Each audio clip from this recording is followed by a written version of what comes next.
내년 최저임금이 올해보다 240원 오른 시간당 9,860원으로 결정됐습니다. 하지만 노사 모두 반발하고 있습니다.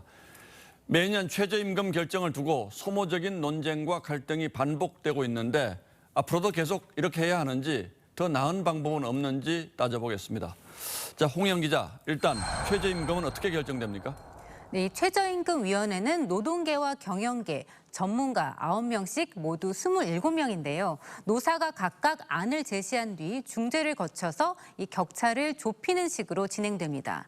좁혀지지 않으면 공익위원이 일정 범위를 제시해서 다시 토론을 벌이고 그래도 합의하지 못하면 표결에 붙입니다. 예, 뭐 늘 싸우는 모습만 본 것 같은데 지금까지 합의로 결정된 적이 있긴 있습니까?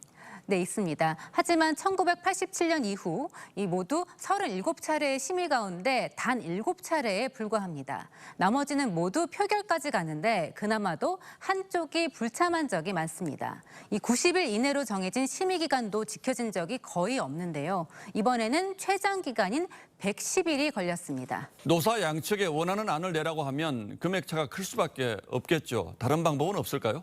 네, 지난해와 2021년의 경우 이 경제 성장률에 물가 상승률을 더하고 취업 증가율을 빼는 이 공식을 참고하긴 했는데요. 말 그대로 참고용이고 예. 또 공식도 그때그때 다릅니다. 이 기준 자체가 명확하지 않다 보니 어떤 지표를 넣고 빼느냐 또 비중을 어디에 더 두느냐를 두고 노동계와 경영계의 이 진영 대결로 흐릅니다.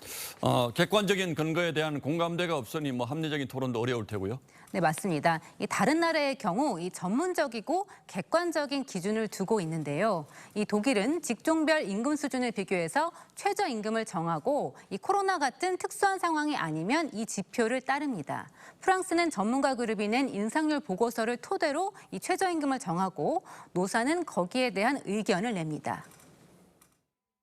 때로는 노동자에게 유리할 수 있고 때로는 사용자에게 유리할 수 있지만 하나의 지표를 가지고 매년 동일하게 적용해 나가되 특정 경제 상황에서 그럴 때만 노사가 좀 별도로 논의를 하는 게 좋겠다라는 것이고 그러면 기준은 어떻게 정하느냐 이거는 이제 사회적 대화를 해야 예, 뭐 결국은 제도 자체가 싸움을 불러올 수밖에 없게 설계된 것 같은데 홍 기자 보기에 제일 큰 문제점은 뭡니까? 네, 기준이 모호하다는 점과 함께 논의의 구조와 방식도 문제입니다. 지금까지 30차례의 표결 가운데 공익위원이 낸 중재안으로 의결된 게 19번이나 되는데요. 이 정부가 추천한 공익위원들이 그 영향력에 비해서 너무 소극적인 중재만 한다는 지적이 나옵니다.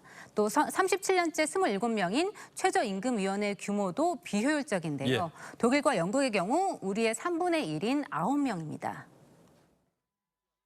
치열한 논리 대결을 하고 공정한 중재자, 합리적 조정자로서 정부나 공익위원회의 역할을 한다면 고용 문제와 노동 문제, 임금 문제를 학습할 수 있는 좋은 장으로 전환될 수 있다고 봅니다. 예, 뭐 40년 가까이 해봐서 아직도 정착되지 않는 제도라면 이제는 좀 대안이 필요한 것 아닌가 이런 생각도 드는군요. 예, 홍영 기자 잘 들었습니다.